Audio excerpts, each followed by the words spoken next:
In October 2025, Marine Corps base Quantico hosted an unprecedented gathering over 800 of America's top generals and admirals, summoned from around the world.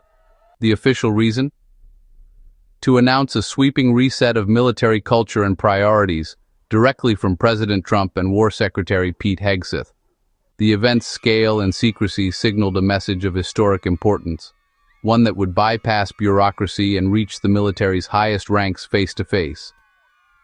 Quantico, the crossroads of the Marine Corps, was chosen for its symbolism, discipline, leadership, and transformation.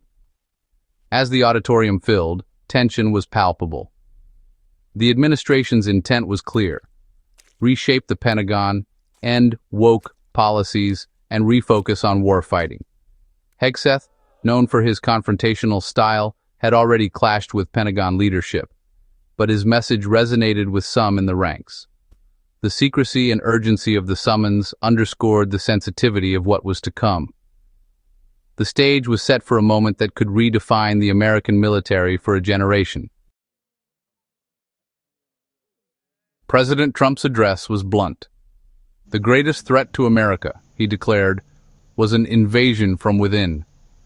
He called on the military to prepare for domestic operations, naming cities like New York and Chicago as out of control and hinting at using them as training grounds. This marked a radical shift, blurring the line between military defense and domestic law enforcement, and raising questions about the Posse Comitatus Act. The speech followed a controversial deployment of federal troops to Portland, Oregon, over local objections, a real-world preview of what Trump now demanded on a national scale. Generals, long trained to focus on foreign threats, were now told to look inward, viewing some Americans as potential adversaries. The directive was clear: redefine the battlefield and prepare for a war from within. This was more than a strategy shift. It was a fundamental reimagining of the military's role in American society. The implications, both political and constitutional, were immediate and profound.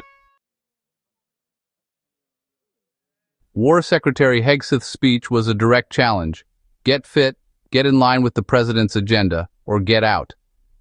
He announced strict physical standards for all ranks, gender-neutral combat fitness tests, and daily training, no exceptions. Hegseth declared an end to woke leadership and policies against bullying and hazing, arguing these had weakened discipline.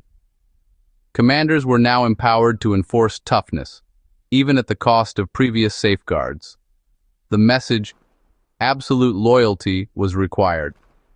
Dissent would mean the end of a career. Senior officers faced a stark choice: embrace the new, aggressive posture or step aside. The speech was not a negotiation, it was an ultimatum. The Trump-Hegseth agenda demanded total alignment, signaling a purge of any who resisted. The general's response was silence: no applause, no cheers, just a heavy, uneasy quiet. President Trump joked about the tension, then warned, disagree, and there goes your rank, there goes your future. The officer's silence was a form of passive resistance, a powerful signal of deep reservations.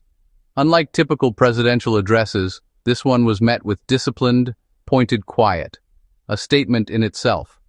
The moment revealed a deep divide between the administration's political agenda and the military's traditional, nonpartisan ethos. The general's oath was to the Constitution, not to any president. Trump's directive to prepare for operations against Americans put that oath to the test. Their silence captured a crisis of conscience at the highest levels of command. In the aftermath, the military community was split. Some praised the new direction as a return to discipline and readiness. Others warned of dangerous politicization and a breach of trust with the American people. Critics saw the use of troops in American cities as a violation of the military's core principles. Hegseth's ultimatum was condemned for promoting blind loyalty over ethical leadership.